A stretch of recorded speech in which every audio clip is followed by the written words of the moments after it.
Hi friends, ഇന്നത്തെ എൻ്റെ topic neuron അല്ലെങ്കിൽ നെർവ് സെൽ എന്നുള്ളതാണ്. ന്യൂറോൺ എന്ന് പറയുന്ന മറ്റൊരു പേരാണ് നെർവ് സെൽ. അപ്പോൾ ആ പേരിൽ നിന്ന് തന്നെ നമുക്ക് മനസ്സിലാവും ഇതൊരു സെല്ലാണ്. നമ്മൾ ഡിഫറെൻറ്റ് ടൈപ്സ് ഓഫ് സെല്ല് പഠിച്ച സമയത്ത് പഠിച്ചിട്ടുണ്ടാവും നെർവ് സെൽ എന്നുള്ളത്. ഇന്ന് ആ നെർവ് സെല്ലിൻ്റെ സ്ട്രക്ചറിനെ കുറിച്ചാണ് നമ്മൾ കൂടുതൽ പഠിക്കുന്നത്. ന്യൂറോൺ കാണപ്പെടുന്നത് നമ്മുടെ നെർവസ് സിസ്റ്റത്തിലാണ്. നെർവസ് സിസ്റ്റത്തിൻ്റെ ബേസിക് സ്ട്രക്ചറൽ യൂണിറ്റാണ് ന്യൂറോൺ അല്ലെങ്കിൽ നെർവ് സെൽ എന്ന് പറയുന്നത്. നെർവസ് സിസ്റ്റം നമ്മുടെ ബോഡിയിൽ സ്റ്റിമുലൈ റെസ്പോൺസ് ആക്ടിവിറ്റീനെയാണ് കൺട്രോൾ ചെയ്യുന്നത്.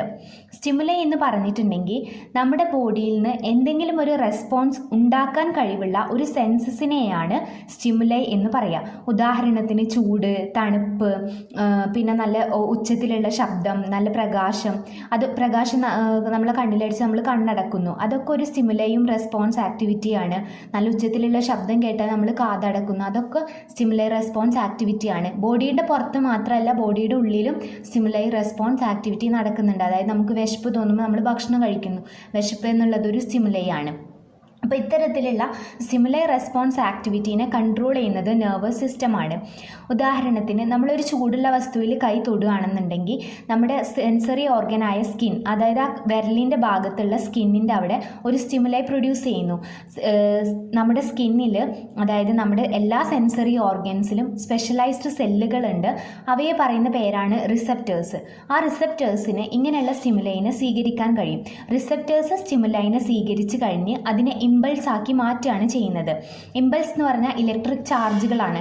ആ ഇമ്പൾസ് നമ്മുടെ നെർവസ് സിസ്റ്റം വഴി നമ്മുടെ ബ്രെയിനിൽ എത്തിക്കഴിഞ്ഞാൽ ആ ഇമ്പൾസിന് അക്കോർഡിംഗ് ആയിട്ടുള്ള ഒരു റെസ്പോൺസ് നമ്മുടെ ബ്രെയിൻ ഉണ്ടാക്കുന്നു. ആ റെസ്പോൺസിനനുസരിച്ച് നമ്മൾ അവിടെ നിന്ന് കൈ പിൻവലിക്കുന്നു. ഇതാണ് നെർവസ് സിസ്റ്റം കൺട്രോൾ ചെയ്യുന്ന ആക്ടിവിറ്റി എന്ന് പറയുന്നത്.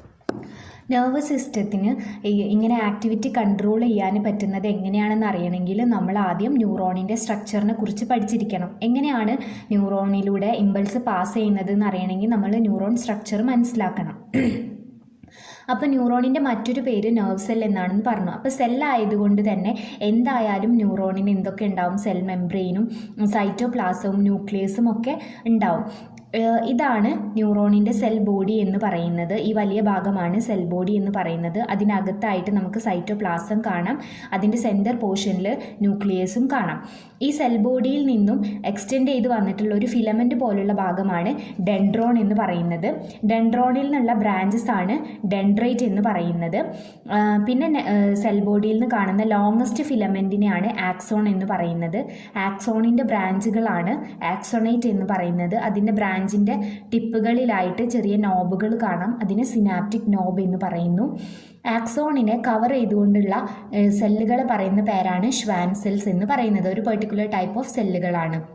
ഇനി എങ്ങനെയാണ് ഈ ഓരോ ഭാഗങ്ങളുടെയും ഫങ്ഷൻസ് എന്തൊക്കെയാണെന്നാണ് പറയുന്നത്. ഡെൻഡ്രൈറ്റ് എന്ന് പറയുന്ന ഭാഗമാണ് ന്യൂറോണിൻ്റെ തൊട്ടടുത്തുള്ള ന്യൂറോണിൽ നിന്നും ഇമ്പൾസിനെ ആക്സെപ്റ്റ് ചെയ്യുക, റിസീവ് ചെയ്യുക. അതായത് കുറേ ന്യൂറോണുകൾ അടുക്കി വെച്ചിട്ടാണല്ലോ നെർവ് ഉണ്ടായിട്ടുണ്ടാവുക. അപ്പോൾ തൊട്ടടുത്തുള്ള ന്യൂറോണിൽ നിന്നും ഇമ്പൾസിനെ റിസീവ് ചെയ്യുന്ന ഭാഗമാണ് ഡെൻഡ്രൈറ്റ് എന്ന് പറയുന്നത്. ഡെൻഡ്രൈറ്റ് ആ ഇമ്പൾസിനെ റിസീവ് ചെയ്ത് കഴിഞ്ഞാൽ അത് നെക്സ്റ്റ് പോകുന്ന ഭാഗമാണ് ഡെൻഡ്രോൺ എന്ന് പറയുന്നത്. ഡെൻഡ്രോണ് ഇമ്പൾസിനെ പിന്നെ എവിടേക്ക് കൊണ്ടുപോകുന്നു? സെൽ ബോഡിയിലേക്ക് കൊടുക്കുന്നു. സെൽ ബോഡിയിൽ നിന്നും ആ ഇമ്പൾസ് ആക്സോൺ വഴി ആക്സോണൈറ്റിൽ എത്തുന്നു. ആക്സോണൈറ്റിൽ നിന്ന് ഇമ്പൾസ് അതിൻ്റെ ടിപ്പായ സിനാപ്റ്റിക് നോബിലെത്തുന്നു. സിനാപ്റ്റിക് നോബിൽ കാണുന്ന ഒരു കെമിക്കലാണ് ന്യൂറോ ട്രാൻസ്മിറ്റർ എന്ന് പറയുന്നത്. ആ ന്യൂറോ ട്രാൻസ്മിറ്റർ വഴിയാണ് ആ ഇമ്പൾസ് അഡ്ജസൻറ്റ് ന്യൂറോണിലേക്ക് പോകുക. അതായത് തൊട്ടപ്പുറത്തെ ന്യൂറോണിലേക്ക് ന്യൂറോ ട്രാൻസ്മിറ്റർ വഴിയാണ് പോകാനായിട്ട് പറ്റുക. അപ്പോൾ സിനാപ്റ്റിക് നോബിൽ കാണുന്ന കെമിക്കലാണ് ന്യൂറോ ട്രാൻസ്മിറ്റർ എന്ന് പറയുന്നത്.